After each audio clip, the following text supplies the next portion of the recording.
Alis mo kasi rin, tali, ni. Nag-amok ang isang babae sa barangay Banawang sa Calasiao, Pangasinan. Hinila niya ang lalaki na kasakay sa motorsiklo.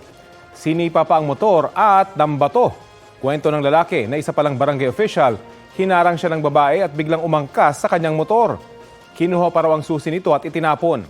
Ayon sa punong barangay, ilang beses na siyang inimbitahan sa barangay hall dahil sa panggugulo pero hindi sumisipot. Wala ang babae sa kanilang bahay ng puntahan ng GMA Regional TV1 North Central Luzon. Tumanggi na magbigay ng payag ang kanyang ina. Balak magsampa ng reklamo ng barangay officials laban sa babae.